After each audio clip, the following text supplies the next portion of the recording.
Cordiais saudações. Nesta edição, o programa comemora o Dia Mundial da Ciência pela Paz e para o Desenvolvimento, que é celebrado pelas Nações Unidas a cada dia 10 de novembro. Propomos um especial dedicado ao despontar dos cientistas, trazendo ao conhecimento da sociedade jovens com menos de 30 anos que se têm destacado nas suas áreas de saber, não só no país, mas no estrangeiro.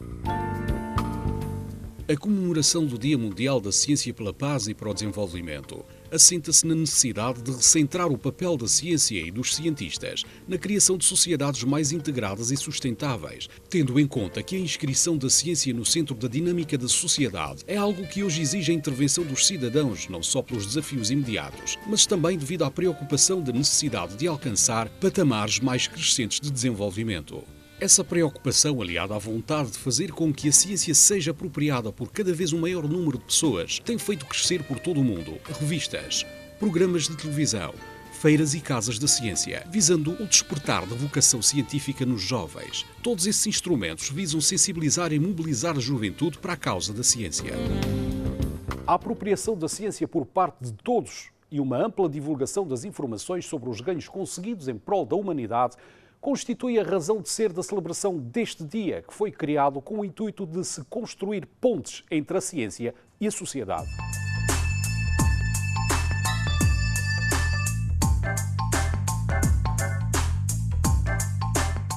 O programa foi falar com aqueles que neste momento estão a preparar-se para serem os novos cientistas de Cabo Verde. Segundo o perfil encontrado, são normalmente jovens que se encontram imersos em programas de pós-graduação, possuem artigos científicos publicados em revistas científicas conceituadas, dominam línguas estrangeiras e têm à sua frente o tempo suficiente para se aperfeiçoarem.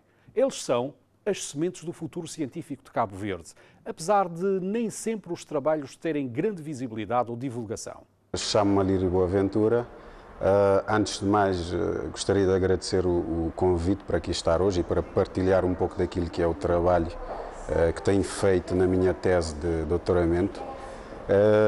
Eu fiz a formação universitária na Universidade de Aveiro, curso de Eletrónica e Telecomunicações, fim do qual eu optei pela área da investigação científica. O meu nome é Cíntia Patrícia Horta Ramos, sou licenciada em Engenharia Biomédica pela Universidade de Coimbra e abracei a pós-graduação porque no meu trabalho de mestrado tive contacto com a investigação e logo que eu terminei o meu mestrado tive essa excelente oportunidade de ser selecionada para fazer parte da primeira edição do programa de pós-graduação Ciência para o Desenvolvimento, que só fez aumentar ainda mais o meu gosto pela investigação. Meu nome é Antônio Maximiano, sou licenciado em Patologia Clínica, Cabo Verde, Universidade Jean Piaget, mestre em Ciências da Alimentação e Tecnologia pela Universidade de Jiangnan, China.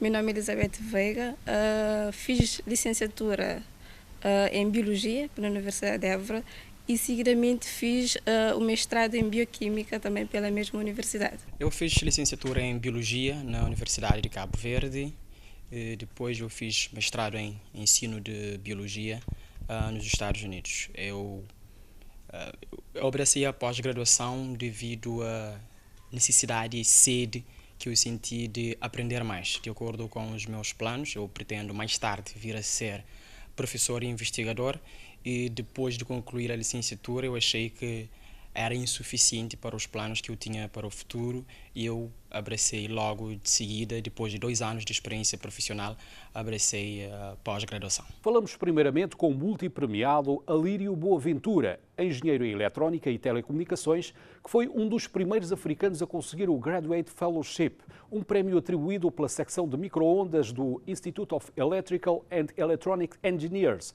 a mais emblemática organização mundial em engenharia eletrónica. O santantonense está a concluir o seu doutoramento em Aveiro e o seu projeto consiste num comando de televisão que funciona sem recurso a pilhas. Eu desde cedo que nutri sempre uma grande curiosidade pela forma como os equipamentos elétricos e eletrónicos funcionavam. Mais concretamente, eu gostava da forma quase mágica como eu conseguia comunicar sem fios, sem usar nenhum tipo de fios. Portanto, as comunicações rádio, que é a minha área de especialização.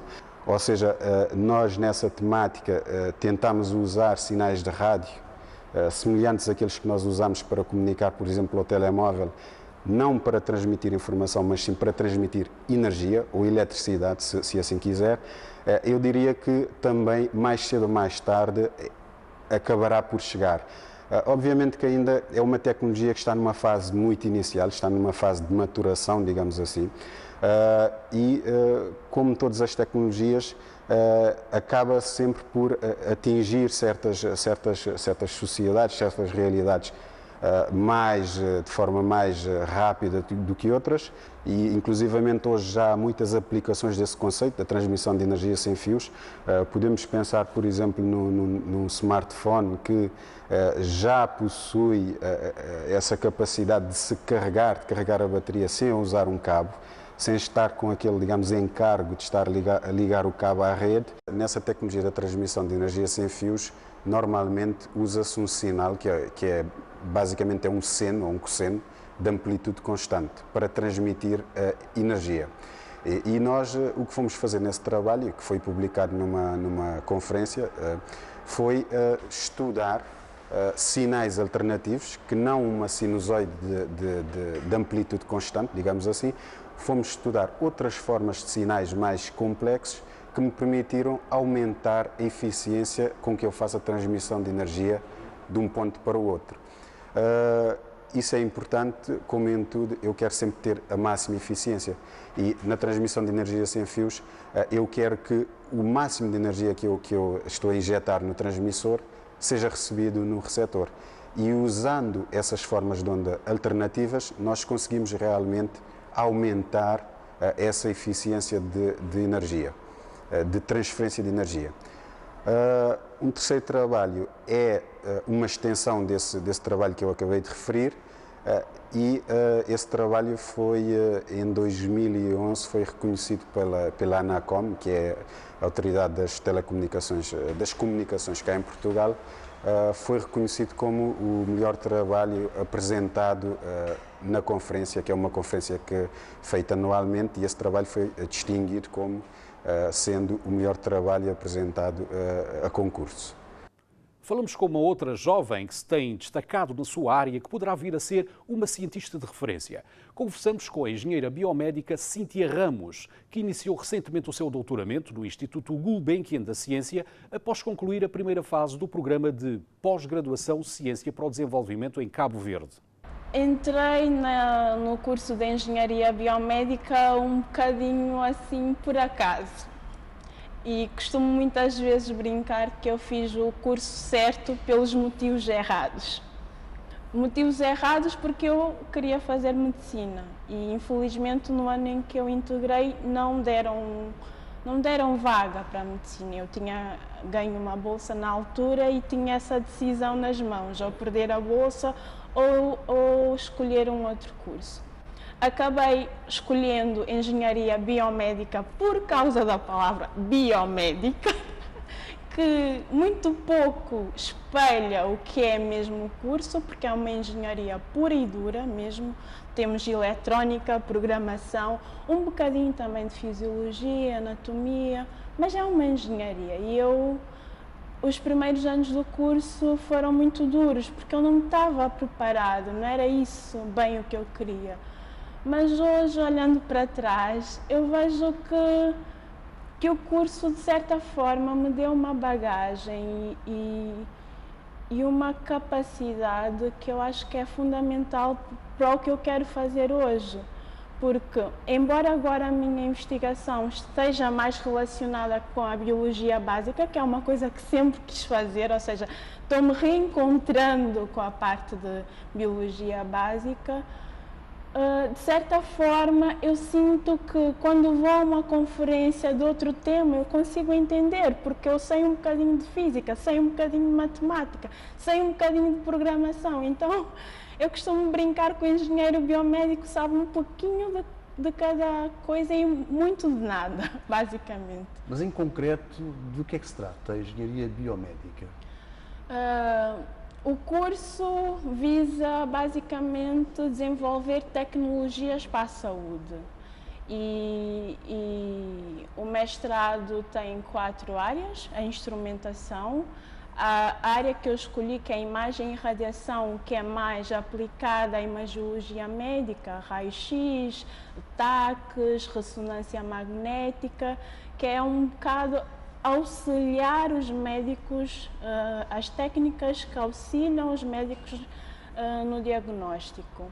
E conversamos ainda com outro jovem que se tem destacado não só na sua área, mas também devido à sua intervenção social, o biólogo, ambientalista e multifacetado Jacqueline Varela. Eu fiz minha licenciatura em Biologia Técnico Geral.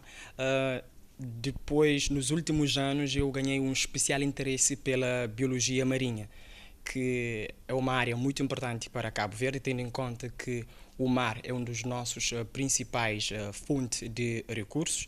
Eu abracei biologia marinha porque eu quero compreender o que nós temos. Sabemos que Cabo Verde é um país pobre em termos de recursos.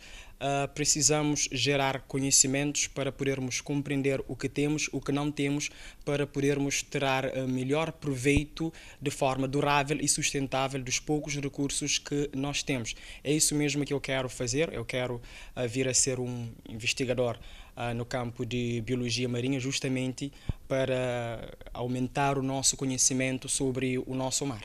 E como é que faz a ligação entre a biologia e o ambientalismo? É quase que a mesma coisa. A biologia é a base de tudo. Porque o ambientalismo ele visa proteger o que temos, visa proteger as espécies que nós temos, a paisagem, e a biologia é a base, ajuda-nos a compreender a anatomia, a fisiologia, como que as espécies relacionam entre si. Então, uma coisa está ligada com a outra. Portanto, é conhecer o que nós temos e preservar, nesse caso. Exatamente. Exatamente por isso que eu quero mais tarde vir a dedicar à investigação e docência. Investigação para compreender, para gerar conhecimento, e docência para transmitir o conhecimento. Neste momento, como é que aplica os conhecimentos adquiridos? Onde é que trabalha? Neste momento trabalho no Departamento de Ambiente da Câmara Municipal de Santa Cruz, enquanto técnico de ambiente e saneamento. E que tipo de trabalho é que desenvolve? Para além de trabalhar no Departamento de Ambiente, trabalho como animador voluntário na Rádio Voz de Santa Cruz, em que faço programas educativos ligados a ambiente. Eu sou mais virado pela parte de sensibilização comunitária. Em Cabo Verde, ainda nós precisamos de trabalhar muito para o desenvolvimento, por exemplo, na área da alimentação, ciências biológicas e também áreas ligadas à patologia clínica. Na minha formação tentei combinar essas 3 vertentes e estou confiante que no futuro possamos, uma equipe, dar um contributo significativo para o desenvolvimento de Cabo Verde.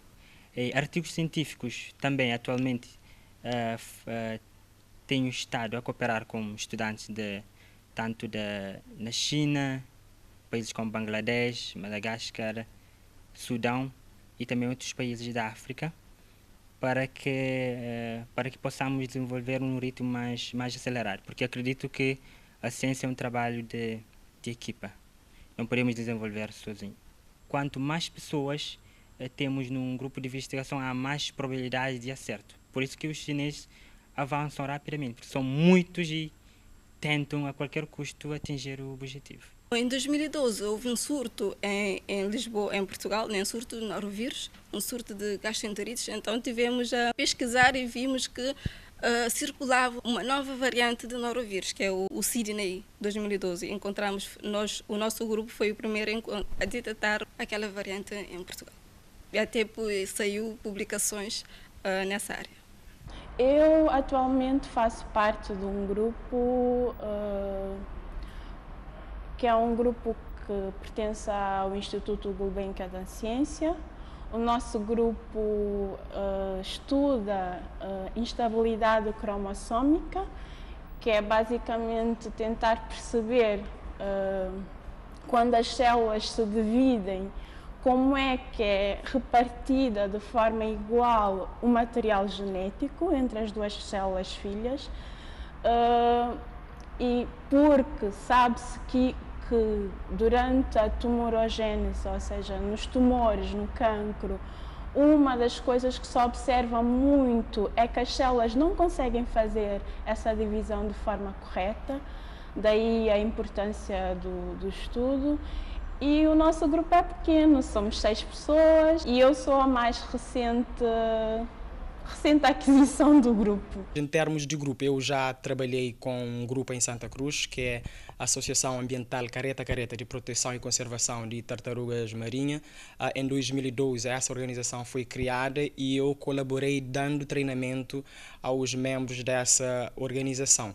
Tenho outros projetos. Eu pretendo propor à Universidade de Cabo Verde a criação de um centro de pesquisa de cetáceos, que é um centro que vai pesquisar baleia, golfinhos em Cabo Verde. É um centro que também terá como objetivo criar um catálogo de indivíduos, de espécies de baleia que ocorrem aqui em Cabo Verde. Um centro que vai também acolher todos os estudantes, docentes, pessoas que estão interessadas em estudar cetáceos. Uma das motivações para criar essa ideia é a ocorrência de encalhe de cetáceos em Cabo Verde. Um outro objetivo desse centro seria criar um grupo de pessoas capazes de responder em caso de encalhe, porque há casos em que os golfinhos, por exemplo, saem vivos e não há pessoas com treinamento para reencaminhar esses indivíduos de volta para o mar e acabam morrendo ali na praia. Estou alocado ao Polo de Aveiro, o Instituto de Telecomunicações, ao Polo de Aveiro, e pertenço ao grupo de sistemas rádio, de comunicações rádio e comunicações sem fios. Esse grupo é constituído está sob orientação científica do professor Nuno Borges de Carvalho, que é um grande especialista nessa área das comunicações sem fios. O grupo é constituído por alunos de doutoramento, dos quais eu faço parte. É constituído por alunos de pós-doc, alunos de mestrado e de licenciatura que estão a desenvolver as suas teses, e as temáticas que nós abordamos andam sempre à volta das tecnologias de comunicações sem fios, e da qual faz parte também a transmissão de energia sem fios. Cabo Verde, país de parcos recursos, mas portador de uma grande ambição, tem seguido as melhores práticas no que se refere à mobilização dos jovens para as áreas científicas, por razões óbvias. Perguntamos se precisamos ou não de uma maior integração entre a ciência e os nossos fatores de desenvolvimento. Perguntamos ainda se o maior conhecimento das rochas poderia ou não abrir as portas e conduzir o país a um turismo científico, baseado em termos geológicos, por exemplo, para as ilhas de Santo Antão e Fogo. Tanto o governo como a sociedade civil, ambos estão conscientes de que a economia cabo-verdiana só sairá da situação de reciclagem da ajuda pública em que se encontra e na qual não poderá manter-se por mais tempo. Se formos capazes de apostar na construção de um sistema nacional de ciência e tecnologia, visando uma inserção competitiva no mercado mundial, e se formos capazes de utilizar a ciência e a tecnologia enquanto fonte geradora de eficiência e inovação, quer na indústria, na agricultura, na pesca, na administração pública, na educação ou em quaisquer outros domínios.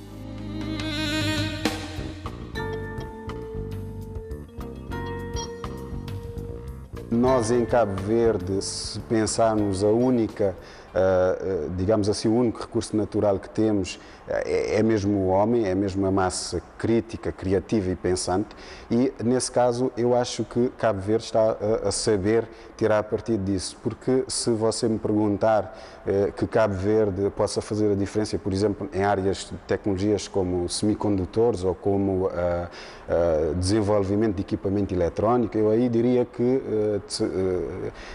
seguramente ou muito dificilmente conseguiríamos fazer aí a diferença.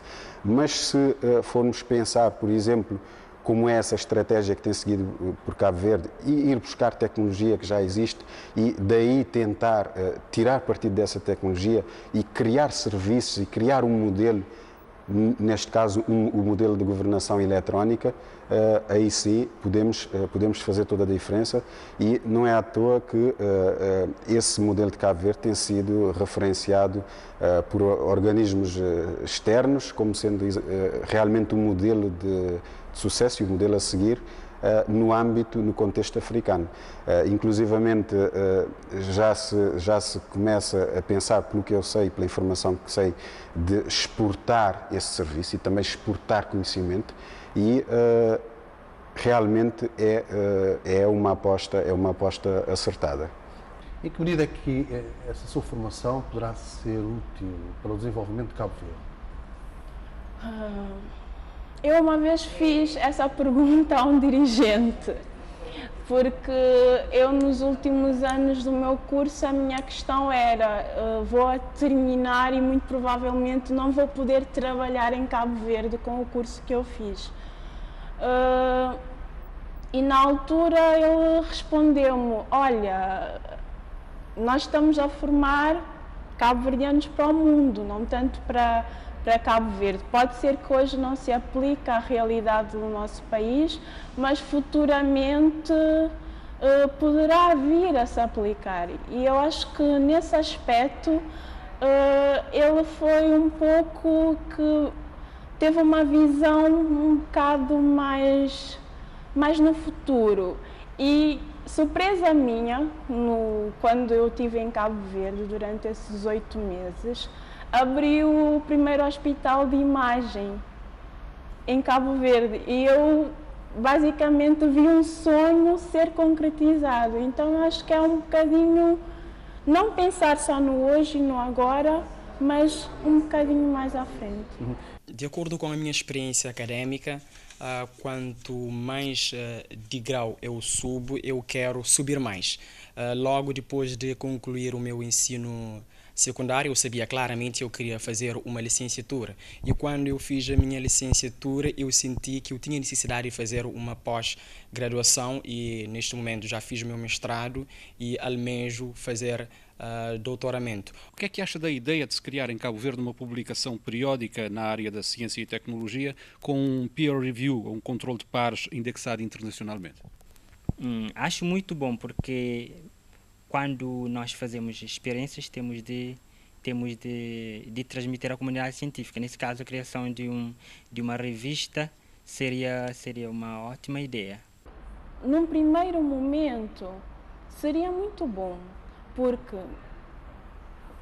poderia-se divulgar a ciência que se faz em Cabo Verde internamente e externamente também, e dessa forma fomentar um bocado esse nascer para a ciência que se observa atualmente em Cabo Verde. Hoje já temos uma Casa da Ciência e temos um ministro do ensino superior que aposta muito na ciência, o que é muito bom também. E acho que por esse lado seria uma mais-valia. Mas acho que não temos que pensar só hoje. E a ciência não é uma coisa interna, a ciência é uma coisa internacional. Eu acho que a longo prazo temos que dar os passos para que os nossos cientistas possam, em pé de igualdade com outros colegas, publicar em revistas internacionais. E acho que esse é o melhor caminho a ser seguido. Por que não, sim, começar a olhar para a investigação e por que não também ter uma publicação periódica? Obviamente que essa publicação também terá de se reger por critérios de qualidade que, obviamente, a própria necessidade de ser indexada internacionalmente o exigirá. Para mim seria uma motivação, saber que, para além de fazendo a minha pesquisa, para além de gerar novos conhecimentos, ter a possibilidade de partilhar com outra comunidade científica é muito interessante. Melhor ainda se for com a comunidade internacional. Penso que devemos fazer isso, criar a possibilidade dos investigadores publicarem os seus trabalhos. Penso que isso é uma motivação, saber que você vai gerar conhecimento e vai poder partilhar com outras pessoas, porque o conhecimento só ganha sentido quando você partilha com outras pessoas e venha a ser aplicada na prática. Qualidade de artigos científicos, sim, porque nós estamos a atravessar uma era de bombardeamento de artigos científicos. como disse o cientista inglês Stephen Hawking, haverá tempo em que nós não teremos tempo suficiente para fazer uma pesquisa mais centrada, porque agora acredita-se que quanto mais artigos forem publicados, a universidade passará a ter um ranking mais elevado.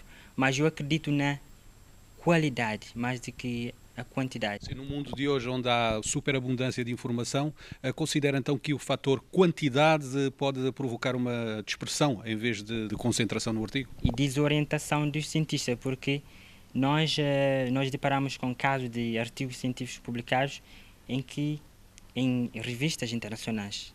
Nós tentávamos fazer pesquisas no laboratório, a tentar e às vezes descartávamos as publicações e tínhamos de fazer aquilo por nós mesmos. Mas às vezes um simples artigo publicado em revistas que recebem menor número de artigos possuíam maior qualidade. A qualidade ou o potencial de uma universidade é sem dúvida o número de artigos publicados e não só a qualidade dos artigos. É claro que se nós queremos entrar nesse ranking, temos que apostar nessa área. Então temos que tentar ao máximo publicar em maior número, mas também de qualidade. De qualidade vai ser avaliado do número de citações, por exemplo, que podemos encontrar sobre um determinado artigo, etc. A avaliação é muito importante e deve fazer parte de todo o processo, porque nós precisamos saber onde que estamos, de onde partimos e para onde queremos chegar. Isso consegue-se através da avaliação. E um dos aspectos muito importantes é justamente a pesquisa, a investigação, porque as universidades não só devem preocupar em passar o conhecimento, mas também gerar o conhecimento. Ou seja, eu publico um artigo e a qualidade vai ser, digamos assim, averiguada dependendo do número de autores, de terceiros, de investigadores que vão referenciar o meu artigo, vão fazer desse artigo uma referência para desenvolver os seus próprios trabalhos. Eu acho que não se adequa à realidade atual de Cabo Verde esse tipo de avaliação. Eu acho importante que se tenha a vontade de avaliar, até porque a nossa universidade é nova e temos que saber se estamos no caminho certo, mas eu acho que numa universidade em que ainda boa parte dos quadros não tem o doutoramento ou está a fazer o doutoramento, tal forma de avaliação não se aplica. Uma sugestão seria, por exemplo, ter uma avaliação externa de uma universidade mais conceituada. Não sei, aplicar um teste aos quadros formados e ver como é que eles respondem a esse teste e ver se realmente, mesmo que não tivesse nenhuma validade externa, mas poderia nos indicar se estamos no bom caminho, se estamos a formar quadros que se equiparam aos quadros formados em Coimbra ou em Lisboa e assim. Eu acho que seria um melhor caminho a se adotar atualmente. Acha que o Governo de Cabo Verde deveria esforçar-se mais, apesar das dificuldades económicas, para criar um fundo para a ciência? Eu creio que agora, no futuro, possa existir um fundo para apoiar os investigadores, porque na ciência é a questão da probabilidade. Quanto mais tentamos, como por exemplo temos o caso de Thomas Edison, o inventor da lâmpada, disseram: inventaste a lâmpada, mas tentaste mais de 1000 vezes. Ele somente disse: tentei 1000 diferentes técnicas. Na ciência temos de tentar. É como uma criança que aprende a andar. Nós não podemos chegar aqui, oferecer financiamento e dizer a um investigador ou investigadora: vai descobrir algo hoje. Nós temos uma etapa de optimização do método que, mesmo ao demorar, vale a pena. Acho que sim, mas temos que ver também as nossas condições. É claro que nós não vamos criar uma condição, um fundo de financiamento e investir numa causa e depois não ter nada em troca. Temos que apostar sim, mas ter a certeza que aquilo que nós estamos a investir vai nos trazer um benefício. Temos que apostar numa investigação que vai dar resposta às nossas necessidades. Eu não sei se é sustentável o governo financiar a ciência, porque a ciência é uma coisa cara e muitas vezes dá mais prejuízos do que lucro. Eu não sei até que ponto isso é sustentável, tendo em conta a realidade do nosso país. O que eu acho que deve ser a posição do governo é, assim, formar massa crítica de topo mesmo, investir na formação e não só doutoramentos, pós-doutoramentos, investir mesmo na formação e, por outro lado, tentar angariar fundos para infraestruturação, porque a ciência não se faz sem infraestrutura. Precisamos de bons laboratórios, porque só aí poderíamos concorrer em pé de igualdade para os fundos internacionais que existem. Porque quando nós nos propomos a desenvolver um projeto, temos que ter a garantia que temos as condições para o desenvolver. E acho que nesse aspecto o papel do governo poderia ajudar, não só na parte da infraestrutura, mas também no aconselhamento. Um gabinete para ver quais os fundos disponíveis e qual seria o melhor fundo para essa pesquisadora. Como é que ela pode ser igualmente competitiva? Eu acho que esse tipo de ação seria muito bem-vindo, porque a ciência é um bocado também gestão, é um bocado vender o teu produto ao outro, e acho que nesse aspecto o governo pode realmente abrir um bom caminho para nós que ambicionamos fazer ciências em Cabo Verde. Em relação à criação de um fundo para a ciência e para a tecnologia em Cabo Verde, há quem diga, há quem ache que há necessidades mais urgentes, necessidades mais básicas. Mas, e isso é só uma opinião, eu acho que Cabo Verde, a enverdar pela via da investigação, encontrar um foco, um ponto no qual faz sentido fazer investigação em Cabo Verde, também fará todo o sentido criar-se esse fundo, alguma coisa equivalente ao que se tem em Portugal, que é a Fundação para a Ciência e Tecnologia, obviamente adaptada à nossa realidade, à nossa cultura e à nossa dimensão, que é completamente diferente.